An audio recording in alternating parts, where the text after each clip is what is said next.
So to tackle this question of unemployment, as you know that our theme is around the SDGs, our next conversation is really tackling the issue of unemployment. And I'm going to call upon somebody who was the former CEO of Investec and still sits on a few directorship of some of the subsidiaries within Investec. Stephen Koseff, please join us.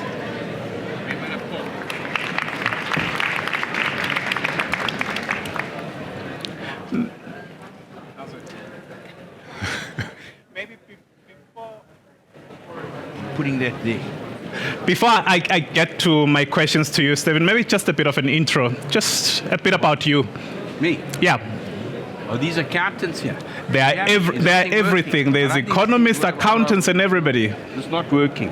Where's the uncle? Is it working now? Okay, well, I started out like you as an accountant, and I left the profession almost 40 years ago and went into banking. And I've been in banking ever since. So I joined Investec, there were 8 of us, and now there are 10,500 people around the world. So, I think that we've been party to creating jobs as an organization. We were very entrepreneurial and had a different type of culture that enabled us to build a business where there were very large incumbents. So it's been a long journey, and I've seen a lot. But you can ask me questions now. Maybe before I ask you some of the questions I've given you, Stephen, just on that issue, you're saying you started Investec as 10 of you, and look at 8 of you, and look at where you are now. How do we get to have more of those Investec stories, seeing the unemployment rate that we have in the country? Well, there are quite a few. If I look at Bidcorp, Bidvest, okay, they separated now. I remember when Brian Joffe bought Chipkin's Bakery for 25 million rand. I don't know how many people he had. I don't think he had a few hundred. I think between the two of them, they separated out. They probably employ 150,000 people around the world. There are lots of those kinds of stories out there. And you build it by building a sustainable business that's well capitalized, that has a strong culture, that grows and develops its people, and they do things over a long period of time. It takes long to build these businesses. It doesn't take 1 second, and those are the challenges of our society. People think they can go and start something tomorrow and have a big business the next day. It don't work like that. Some are lucky, but most people, you have to grind, and you have to have resilience, and you have to have perseverance, and you have to find a way to keep moving forward.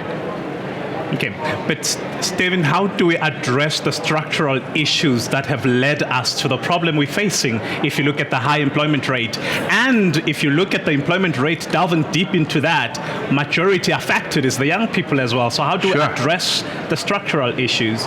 Yeah, so you address them through economic growth.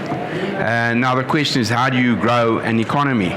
And there are multiple examples of countries that have come from nowhere to very large economies. The other day, the governor of the Reserve Bank was on a panel, and he spoke about 2 countries, one in Asia and one in Africa. The African country, they had similar size GDP per capita. This was in 1960, that's almost 60 years ago. The one in Africa fought about who owned the resources. The one in Asia had no resources, so it educated its people. And today, you've got the difference between the 2 countries. I'll give it to you in numbers. Ghana, $48 billion of GDP. South Korea, probably today about $1.6 trillion of GDP. Ghana, GDP per capita, from the same size as South Korea, $1,600. Asia, South Korea, GDP per capita, $30,000. So at the end of the day, the key thing is educate your people, grow and develop your people. They will then pick up the ball and run with it. You're trying to centrally plan everything. This concept of a developmental state, every time I hear the president talk about developmental state, I want to go to the toilet. The issue is create an enabling state. An enabling state says government have a smaller role to play, but they enable business. They enable the entrepreneur. They don't try and tell the entrepreneur what to do. That's why when I saw this national health bill, I nearly died again, because while it has a lot of good intention, the way it's executed can be very, very bad for our society. So the concept of government doing everything is where you fail to build jobs. The other concept is the day the unions decide that their role is job creation as opposed to job protection, we'll start creating jobs. And these, these are big challenges. And I understand, the ruling party, it comes from it fought apartheid, but it's not a fighting apartheid anymore. It's fighting joblessness now. It's fighting economic growth now. We need to grow our economy. What we lost from 2009 to 2019, I got our economist in nominal terms to work it out. If we'd grown at the rate we were growing as a country in the back end of the Mbeki years, which was around about 5% per annum, most emerging markets got back to their post-financial crisis growth rate from 2010 to 2018. If we'd got back to that number, we would have had at least $1 trillion to $1.4 trillion extra GDP in 2018. If you then work out tax as a percentage of GDP is around 28%. So 28% of that would have gone to Tito, governor. I have to call him governor. I don't like Tito. Okay, now what's going on? So one of you oaks with your buttons on would have gone to the governor. Okay, still a governor even though he's a minister. And that would have been, between 300 and 400 billion rand. Our deficit was 250, if that. It was a bit lower. I think the forecast deficit is 250 billion. You would have had a surplus, but we would have had much lower deficits over the years. So our debt to GDP would have been in the 30%, we would have had an A rating, and we would have been able to borrow more, and everyone would be investing here. So growth is the key, and creating a growth environment. What's wrong? Is it my thing? You can use that. I'll switch this one off. No, it's fine. They'll switch it off. Okay, can you switch it off? To create a growth environment. Now, the governor put out quite a good paper the other day.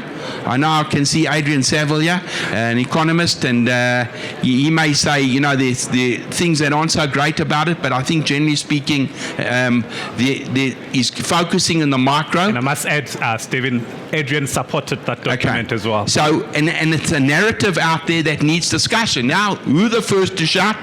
Kusatu. But this is something that's going to create jobs. If you focus on the micro, where can we compete? We can compete. We have one of the best countries in the world to visit. Tourism has to be a big, big starting point. Support people who are in the tourism industry. It also is able to employ lower skilled workers. Agriculture, another place.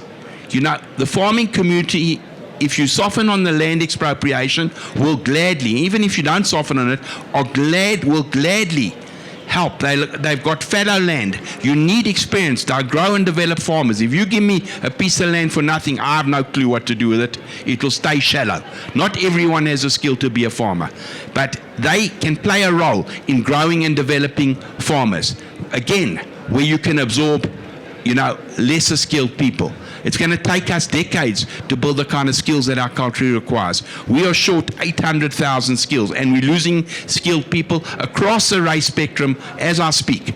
So it's not only the whiteys who are ducking, the black professionals are ducking, the Asian professionals are ducking, and I'm not saying in droves, but they are ducking. And we need to make sure that this is a home for them. This great country is a country where they know that they can create a living for themselves, they can educate their children and have a decent future. And these are the things we have to fight as a country. We can't just sit there and watch all this noise. I'm starting to get so the murrin with people being so negative, because I'm an optimist by nature. Okay, and I start off by saying, to me, the glass is half full. Mine is like 3/4 full today. The glass is half full. If we all get positive about what we can do, we can all make a difference. Civil society is making a massive contribution. In my new life, people say to me, Stephen, how are you enjoying retirement? Well, I'm not so retired yet, because I've got lots of stuff to do. But two of the things that I do, and Tashmir is going to talk just now, one, I'm co-chair of the Youth Employment Service, and the other, I chair a number of foundations which allocate money to NGOs. You must see the work these NGOs are actually doing to uplift people in early childhood development, in food delivery to schools, in helping people who've been subjected to sex crimes and all those sexual abuse. There's a massive amount that people out there as civil society are actually doing to fill the gap. One of our projects is we're putting water into villages. I chair the NGO. It's an American-Israeli NGO. They're doing it right throughout Africa, water into villages. These villages have no water. It is actually scary. The women walk at 3 or 4 o'clock in the morning to go 5 kilometers to fetch this dirty water from a dirty stream. And they bring it back. The kids, the girls can't go to school. The minute you put water in, and we put it through with we put in a solar tower with a borehole, and we put taps around the village. 5,000, 7,000 people. All of a sudden, you're uplifting a whole community. And it costs us about just under about 1.2, 1.3 million rand a village. But now all of a sudden, the girls can go to school. The women don't have to walk 5 kilometers or 10 kilometers to a dirty stream to get water. The kids are healthier. You change the whole narrative in the society. And the communities do the work, and they help look after the facility. And now they can start a little bit of farming. They can start all sorts of things from there on. So there's a whole lot we can do, which we're seeing civil society do. I was shocked that our villages don't have water. 400 of them in the country, if not more, don't have water. You'd think sometimes there's infrastructure, and you say, well, where's the water? No, the source dried. Or the council said, during the election period, they said they're going to put water in, so they started building the infrastructure. The minute the election was over, they were gone. These guys, the villagers, they chase the councillors away because they say, no, they don't do anything for them, they just steal their money. So there's lots we can do as a society to make a difference. And it is worth it. It is worth putting an effort in to save our country. And Stephen, just looking at South Africa still remains one of the most unequal countries in the world. How do we move people from the chronic poverty line to more the middle class? Is that possible? How do we do that? Only one way, growth. There's no other way. If you do redistribution, then those skills you say they've got no opportunity, they go. So the only one way is you grow the size of the pie. You build skills, you develop, just like South Korea did. I gave you the example. Now you ask me the question. Ghana, fighting about its own resources.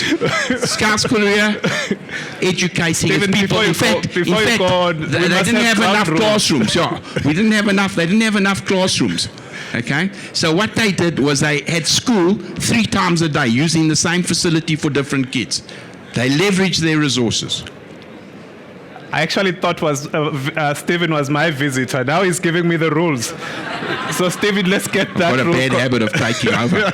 That's why the regulator said, Stephen, you have to go in a cooler for a year. You can't sit in the background at Investec because you take over.